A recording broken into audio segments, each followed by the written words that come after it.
আমাদের হলে থাকা যে সকল কুলাঙ্গাররা আমাদের শিক্ষার্থী বোনেদের গায়ে হাত দিয়েছে, আমাদের শিক্ষার্থী বোনেদেরকে পিটিয়েছে এবং তাদের স্পর্শকাতর জায়গায় মোলেস্ট করেছে, তাদেরকে এই হল থেকে বহিষ্কার করতে হবে। যত ছাত্র আছে যারা এখন এখানে ছাত্র না, তাদেরকে এখান থেকে বের করে দিতে হবে এবং হলে কোনো রকম সন্ত্রাস লীগ, সন্ত্রাস দল, কোনো শিবির, বাম, কোনো দলীয় রাজনীতি চলবে না। এখানে সাধারণ শিক্ষার্থীরা শান্তিপূর্ণভাবে হলে বসবাস করবে এবং তারা পড়াশোনা করবে। তাদেরকে জোর করে কোনো প্রোগ্রাম, মিছিল, মিটিংয়ে নেওয়া যাবে না। এরকম একটা কমিটমেন্ট আমরা শিক্ষকদের কাছ থেকে নিয়েছি। তারা সাইন করেছে, যে তারা বলেছে যে তারা আমাদের সাথে একমত এবং তারা স্টেপ নিবে। কিন্তু আমরা দেখতেছি টোটালি উল্টা।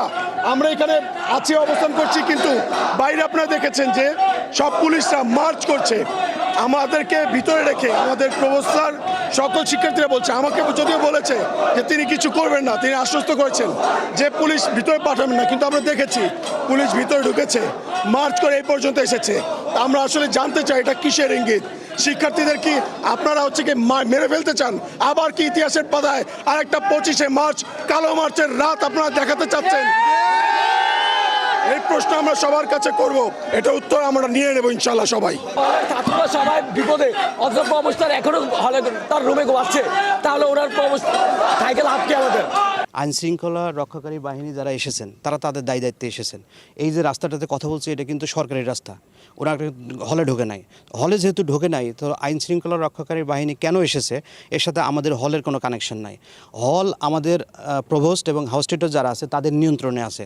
দেখেন প্রত্যেকটা হলে আপনি এখন যাবেন, যে দেখবেন যে প্রভোস্ট আছে, হাউস টিউটররা আছে, তাদের হলের যারা আবাসিক ছাত্র, যাদের কার্ড আছে, বৈধ ছাত্র, তারা কিন্তু হলে অবস্থান করছে। কোনো জায়গা থেকে একটি তথ্য পাবেন না যে হলগুলোতে ছাত্রদেরকে নিপীড়ন করা হয়েছে। আপনার দু একটা ঘটনা হয়তো শুনতে পারবেন যে অভ্যন্তরীণ দ্বন্দ্বের প্রেক্ষিতে ছাত্রীদের হলে, পার্টিকুলার রোকে হলে একটা অনাকাঙ্ক্ষিত ঘটনা ঘটেছে, কিন্তু ছেলেদের কোনো হলে কিন্তু এরকম ঘটনা ঘটে নাই। হলগুলো একেবারে নিয়ন্ত্রণ আছে। ইউজিসি যে প্রজ্ঞাপন দিয়েছে, সেই প্রজ্ঞাপনের সাথে ঢাকা বিশ্ববিদ্যালয়ের সম্পৃক্ততা নাই। ঢাকা বিশ্ববিদ্যালয় 73-এর অধ্যাদেশে চলে। এখানে সিন্ডিকেটের একটা সিদ্ধান্ত হবে। আমার জানা মতে এখনও কোনো সিন্ডিকেটের সিদ্ধান্ত আসে নাই, সিন্ডিকেট মিটিং বসে নাই। মাননীয় উপাচার্যের নেতৃত্বে সিন্ডিকেট মিটিংয়ে যে সিদ্ধান্ত আসবে সেই সিদ্ধান্তই আমরা ইমপ্লিমেন্ট করব।